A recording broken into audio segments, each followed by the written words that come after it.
Sasa wewe ndio unatupatia lecture kusema fanyeni maandamano. Resign. You cannot be an inspiration to be in cabinet. Hiya guys, back to our YouTube channel. Thanks for your great support. And show me like video ili kuonyesha kwamba una support hii channel, na anasema thanks so extensive. As we speak, Kipchumba Murkomen, Interior CS, is going to unfit any office, any public office hapa nchini Kenya. You know guys, huyu Kipchumba Murkomen alimeka remarks akafikiria kwamba itaenda hivi hivi na izimike. But now kumbe alijiingiza kwa mtego. It was just a trap ya ku make sure hawezi fit tena any office, any public office hapa nchini Kenya, ndani ya regime ya William Ruto na regime zingine ambazo zitakuwa zinaingia mamlakani. No, watu wangu. What is their role currently in the country? We've seen a lot of and witnessed a lot of hate speech, but NCRC are quiet.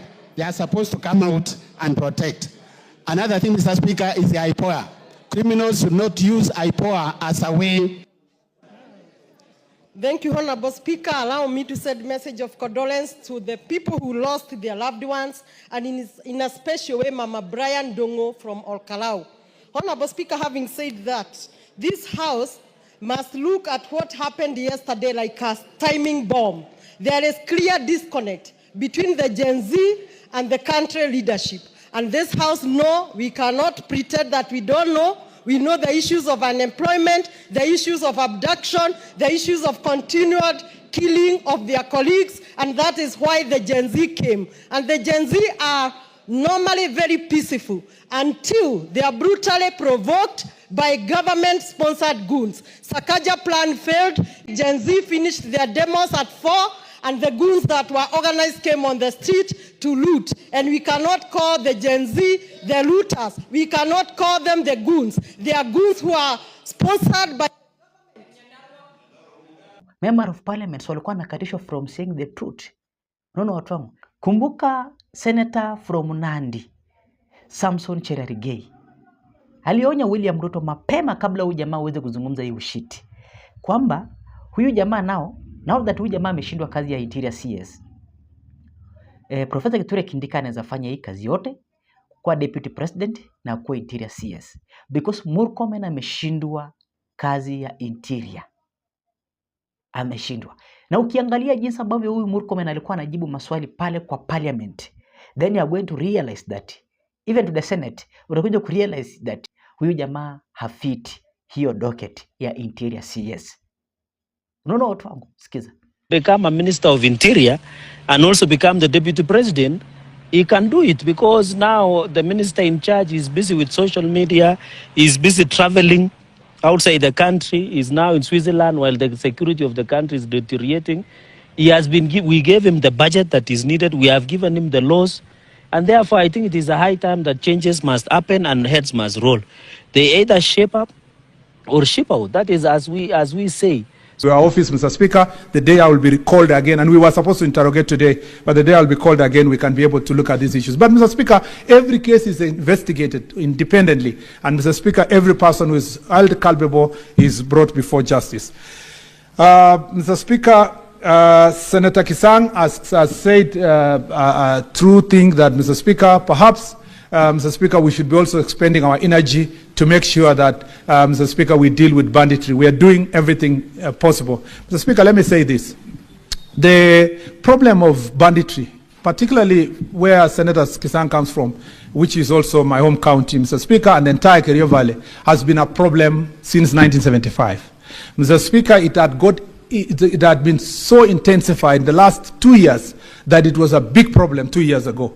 Mr. Speaker, the statistics I have, and I really challenge anyone to call me to come with the numbers here, is that between January 2024 and June 2024, Mr. Speaker, in comparison to January 2025 and June 2025, we've reduced the incidences of cattle rustling by more than half, Mr. Speaker. That is a tremendous progress. And it is because of police officers who are sacrificing their time and energy to deal with issues of banditry in the Kerio Valley. You heard Senator Ezena speaking here that some time ago, Samburu was terrible.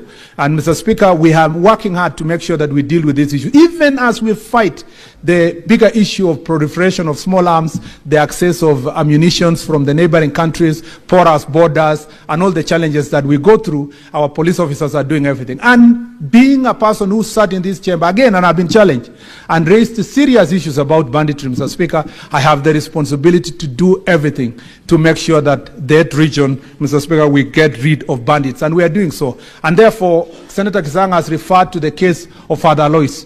Mr. Speaker, there is an ongoing, first let me say this, in Kerio Valley region, the entire belt of the Kerio Valley is now pacified, except a corner in Marakwet where Kisang is talking about between Marakwet, West Pokot and Baringo in Tiati constituency, and a corner also in Loruk in Baringo County, and then some incidences in Samburu, and a corner also between Samburu and Meru and Isiolo. Mr. Speaker, even the incident that happened in Marsabit was isolated recently. Mr. Speaker, the fact that today the rest of the region is pacified shows the effort that has been put by this administration and our police officers to take care of that region. And that's why when you see some of the leaders who are looking for sound bites and petty comments, Mr. Speaker, they have absolutely nothing. They are lofty statements, Mr. Speaker. Sometimes, big statements, lofty, but have no statistics, have no reference to anything. They have absolutely no reference to the performance of the officers. And Mr. Speaker, I'm very happy that some of these critiques that criticize the Cabinet Secretary... Honorable CS, we will have... I have the last answer, Mr. Speaker. I still have Thank two you. more. Thank you, Honorable CS. Two more, Mr. Speaker. I was just saying on this particular issue, the good news is that those who are targeting the Cabinet Secretary, at least they have no problem with the IG and National Police Service. So for their political good, if they want to run with my name, they can do so. Mr. Speaker, on the issue of Senator Okinyu, Esther AC, I want to say that as a ministry, we will extend our hand of support to the family. We will reach out to the widow, Mr. Speaker, the parents, and the extended family to see how best we can work together to support them, Mr. Speaker, at this moment of grief, and to see how we can support their family. Mr. Speaker, on the question of Senator Nyamu, Mr. Speaker, again, she was raising the same issue about the protests that happened last year and the people who were affected. And I beg your indulgence, Mr. Speaker, to answer that question together with the statement that was already before this House. Mr. Speaker, Senator Cherege has continuously continued with this song of the minister must resign. Mr. Speaker, I think it's important to say this, because I will be coming to this House over and over again. And every time I came to this House since I was appointed a minister, this same senator is only talking about Murkomen must resign. Mr. Speaker, when I was the Minister of Roads and Transport, Cherege used to argue that I must resign because many people are dying because of road accidents. When I left the ministry, Mr. Speaker, he has gone quiet. Suddenly, there are no road accidents. Mr. Speaker, when I went to the Ministry of Sports, it is the same Senator Cherege who kept saying I must resign. In fact, in one incident, there is a team that went for a volleyball tournament and they lost. And he said the minister must resign. Mr. Speaker, since I left the sports ministry, he has never been able to talk about performance of the volleyball team or the football team. And he never said that I must resign.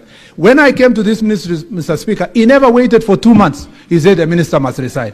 Mr. Speaker, all this resignation is compounded around a theme of the minister is incompetent. Mr. Speaker, Senator Cherege was my student. I taught him not one subject, not 2 subjects, more than 2 subjects. Mr. Speaker, his performance was below average.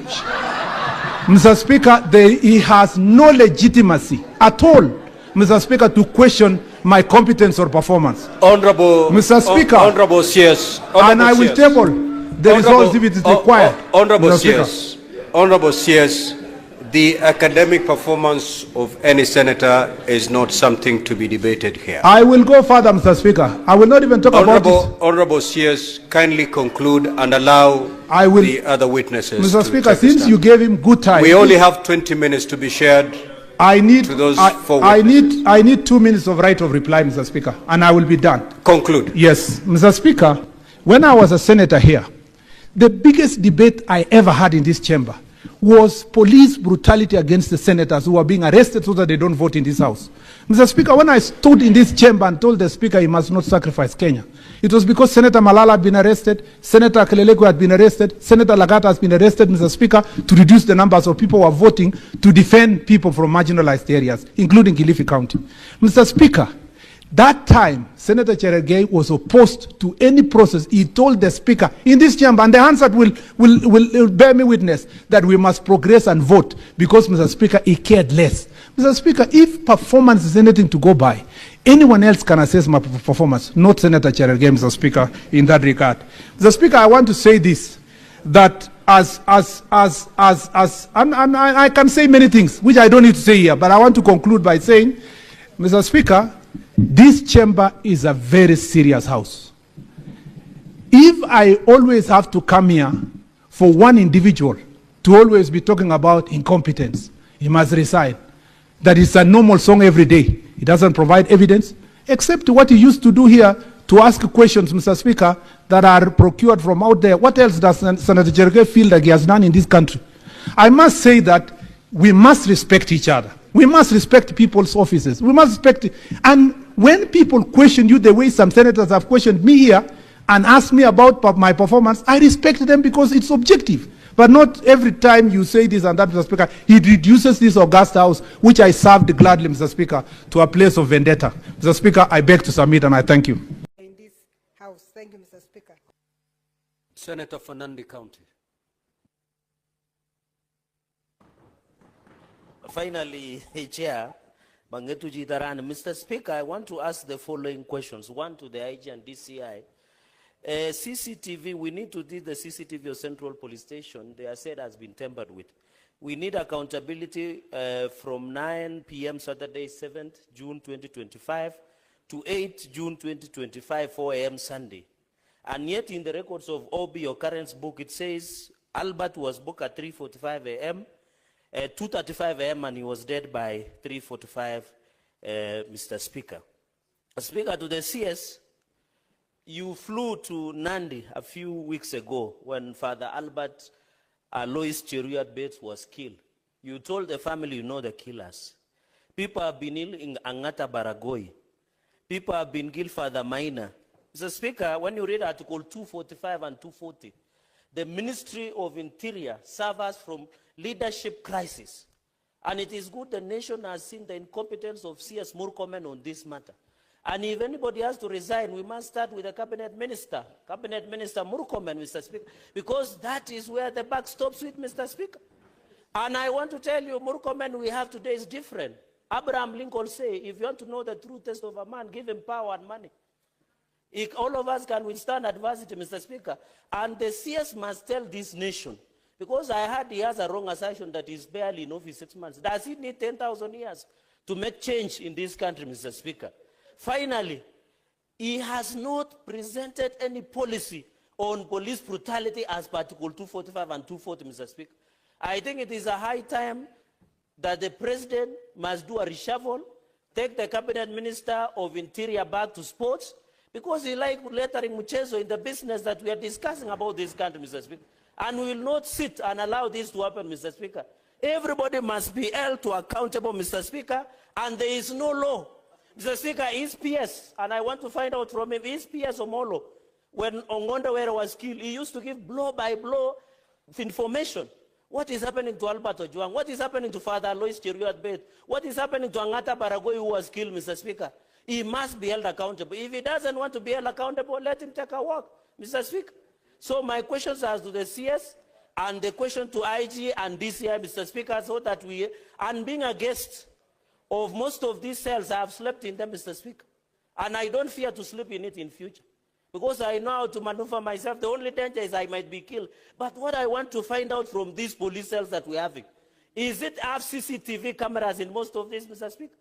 Are they introducing CCTV cameras to all police cells across the country? Or is there a slow modus operandi that shows that you can be arrested in Nandi, the way I was driven for 4 hours, and that day I never got even a soda. Senator Hamida.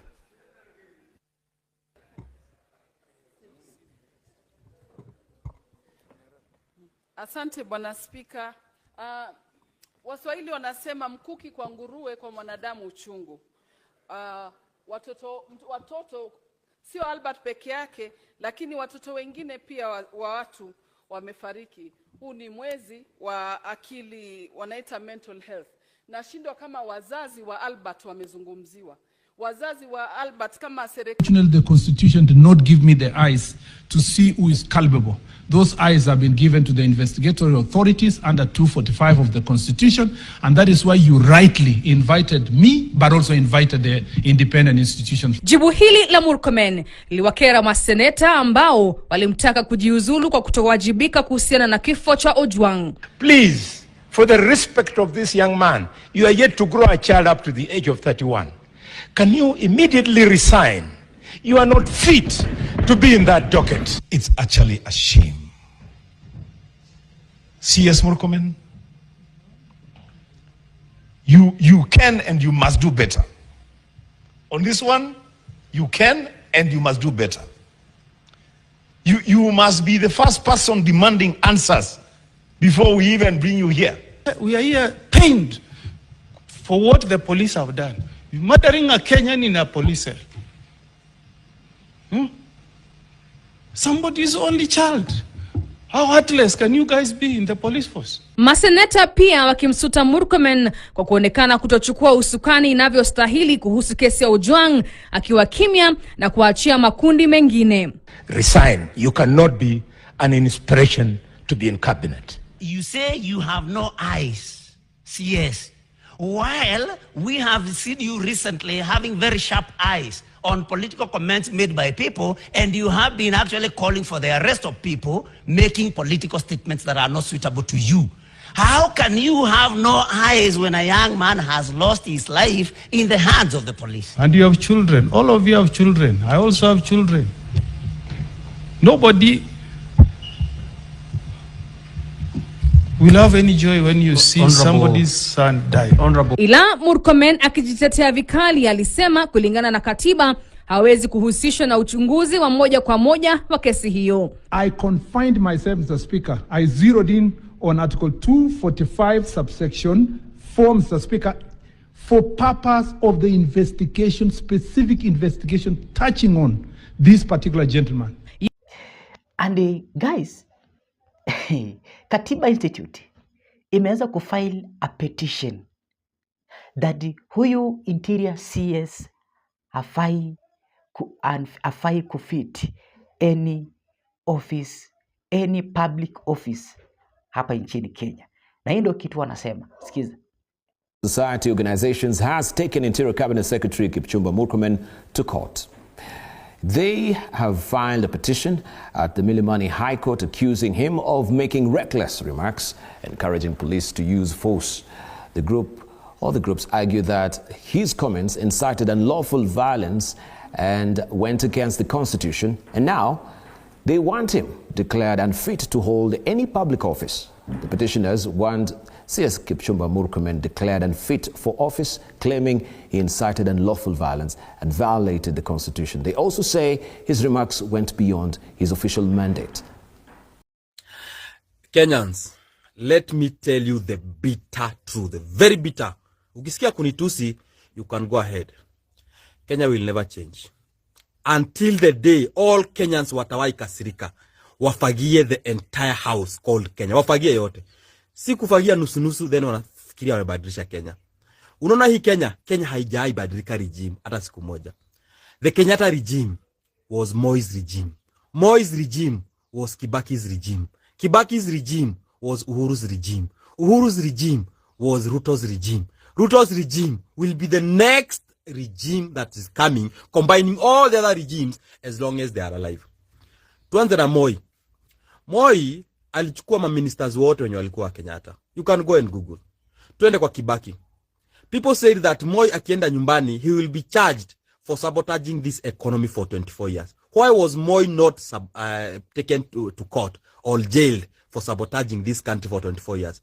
Because all the ministers wenye pia Kibaki alichukua, the powerful, wote walikuwa kwa serikali ya Moi kama serious ministers and powerful. Anza hata na Raila Odinga. Raila was energy minister is Moi regime.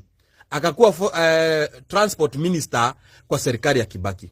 Enda mtu kama Kalonzo. Kalonzo was foreign affairs minister serikali ya Moi.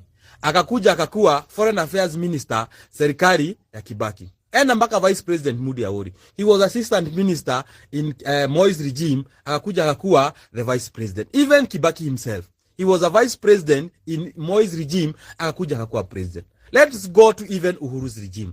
Uhuru's regime, watu wote wenye walikuwa kwa Kibaki bado wakaingia wote kwa Uhuru regime. Akina Najib Balala, name all of them, name everybody who was in Kibaki's regime mwenye hakuingia Uhuru's regime.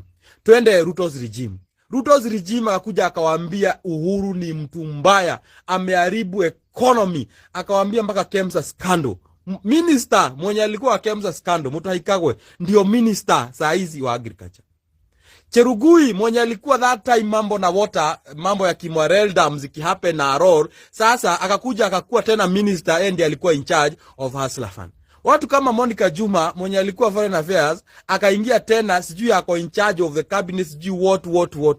My friend, will this country ever change? Even look at the people we are all want to vote as the next saviors. My friend, they have been part of the system. All of them. Enda uniambie mtu mmoja mwenye ametokea mwenye atafagia hiyo nyumba. How can you sweep a house that you have been part of the mess? Just look at all of them. That is the bitter truth. Name any person mwenye anasema mimi nitakuwa president. Tunakuja tunaambiwa Ruto's regime is like Moi's regime. Wenye wanasema Ruto's regime is like Moi's regime, all of them were in Moi's regime and they worked in powerful dockets in Moi's regime. Which change are we looking for as a country? Unless we do what Gen Zs and millennials are doing. Tufagie hii nyumba yote once and for all. Otherwise, expect when you walisema serikali ya Uhuru ni mbaya, expect when you wanakuja pale ati ni change, watachukua tena serikali ya Uhuru wairukishe ya Ruto wapeleke mbele mbele, wachukue ya Ruto kidogo waweke hapa mbele. Even those who are saying that Ruto will be jailed, he will not be jailed because the ministers who will be in when you watakuwa Ruto's regime bado ndio wataruka kwa hii serikali nyingine. Unless the day wa Kenya watawai kasirika, mkasirike kabisa, mfagie nyumba. Otherwise, he can't sky expect regime. I want you to go to history and look who was the ministers in Kenyatta's regime, kama sia walikuwa in Moi's regime, wenye walikuwa Moi's regime, wakaingia Kibaki regime to Uhuru regime, Uhuru to Ruto to the next. This country never change. Hakuna kitu inabadilika. Watu ni kukufa huwa anakufa. Nothing changes. Inile tu anabadilisha, but nothing changes in this country.